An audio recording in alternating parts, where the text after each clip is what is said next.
Germany will deliver anti-aircraft tanks to Ukraine. Union Bank refuses cooperation with sanctioned Russian banks. Elon Musk buys out Twitter with $44 billion.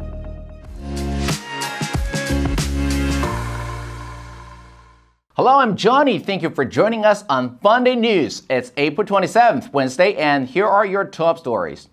The German government on April 26th confirmed reports that it will approve the delivery of Gepard anti-aircraft tanks to Ukraine. German Defense Minister Christina Lambrecht announced the move during opening remarks at the Ramstein Air Base in Germany. Coming at the start of the U.S.-hosted defense conference on Ukraine. The U.S. has convened more than 20 nations there on behalf of Ukraine's defense. The U.S. Secretary of Defense Austin wants to extend the forum for Ukraine's defense into a monthly contact group. The Gepard anti-aircraft system was developed in the 1960s to 70s, but has been upgraded several times with the latest electronics. The German army has taken them out of use almost a decade ago, not because they were obsolete, but because at the time the Bundeswehr was scaling down and they had no use for it anymore. But a security and defense journalist believes the Gepard vehicle could make a real difference to the Ukrainians' fight in terms of anti-aircraft capabilities. Russian media RBC reports that China's UnionPay payment system refused to cooperate with Russia's largest lender, Sberbank, and suspended talks with other sanctioned banks for fear of secondary sanctions from the West.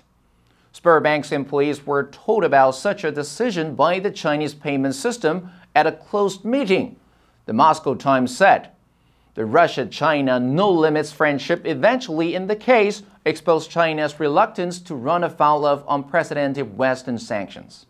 RBC reports, other than Sberbank's Promptsteuer banks, which issued UnionPay cards before falling under sanctions, stopped doing this, Alpha banks, Ocrates, and VTB banks were also considered already working on issuing UnionPay cards.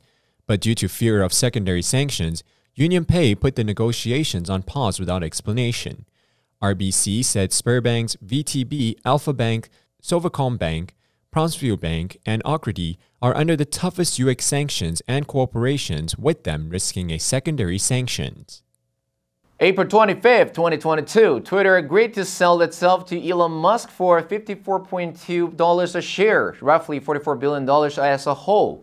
Media reports, according to data compiled by Dealogic, this would be the biggest deal to take a company private in at least 2 decades, after the Tesla CEO and SpaceX founder added social network Twitter to his roster of companies.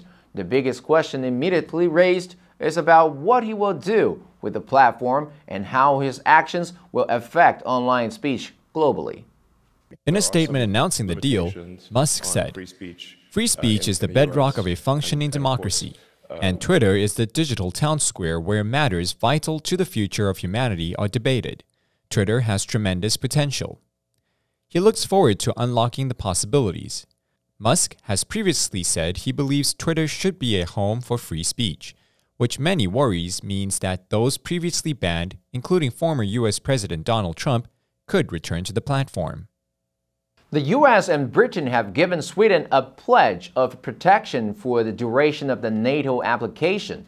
According to FUNDAY, Sweden would be treated as a member of NATO after announcing its willingness to join the defense alliance. Protection would be about political support and increasing the military presence during the application process. IL data reports that Finland and Sweden are aiming to join NATO at the same time, tentatively planned for the week of May 16th. Swedish Aftonbladet reported, protection promised by the US and the UK includes strong political support from NATO countries, deepening exercises, increasing NATO's presence in the Baltic Sea, in-depth intelligence cooperation, and expert support to identify and combat hybrid, cyber, and conventional threats. Finnish media Iltalehti reports on April 25th that, according to information, Finland and Sweden are prepared to apply for NATO membership at the same time in May.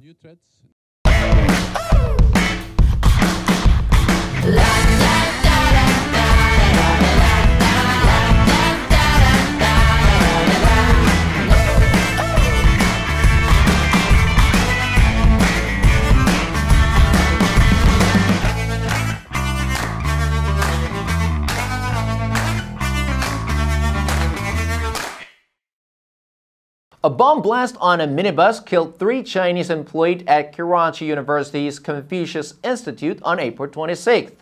The Baloch Liberation Army separatist group claimed responsibility for the blast, adding in an email sent to Reuters that it had been carried out by a woman suicide bomber.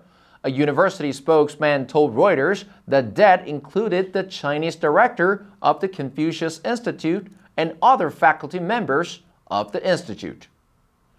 Karachi police said the blast killed 3 foreigners as well as a local. Been killed, including 3 Chinese nationals, we're told. So there is a bone-chilling video that we're putting out on our screens at the moment. This is Karachi Police Chief Ulalum Nabilyun said a local guard and another Chinese who were in the van are wounded critically. The blast was the first major attack against Chinese nationals in Pakistan since last year when a suicide bomber blew up a passenger bus in northern Pakistan that killed 13 people, including 9 Chinese. Reuters said that Baloch separatist guerrillas usually attack gas projects, infrastructures, and the security forces, but they also attack Chinese projects and occasionally kill Chinese workers. China's central bank on April 26th said it will step up prudent monetary policy support to the nation's economy, and any stimulus would help boost oil demands. As the market weighed its plans, Brent crude futures were up 2.3% and U.S. West Texas Intermediate contracts were up 2.7%. China's lockdown in Shanghai and Beijing caused market concerns over demand in China. The latest mass testing in Beijing pushes the people to brace for a lockdown similar to Shanghai's stringent curbs. Outside the China market, the release of the inventory from IEA Group on Tuesday eased concerns over tight supply. Kazakhstan has ramped up crude production over the past few days. Market analysts believe worries concerning prolonged supply disruptions have greatly been mitigated. And as Germany said on Tuesday that it hopes to replace all deliveries of oil from Russia in a matter of days, it also could reduce the worries about supply. World broker PVM said focus has shifted towards the demand side of the equation. In the past decade, at least 28 U.S. states have started to display traffic fatality numbers to scare motorists into safer driving. But a new analysis of Texas car crashes suggests such signs may actually be associated with more crashes, not fewer. The analysis of more than 844,000 accidents showed that in the 10 kilometers down the road of the signs, crashes increased by 1.35% when the numbers were displayed. Researchers said the fatality messages don't do what they are supposed to do. A behavioral economist at the University of California, Berkeley, says the new paper illustrates an important lesson, that people have limited cognitive capability. A transportation engineer at Texas AMU University, College Station said it's counterintuitive, but the analysis is solid. He wrote a perspective published alongside the study today in Science. The researchers focus on Texas, which consistently displayed the message for 1 week every month on 880 signs across the state's highways.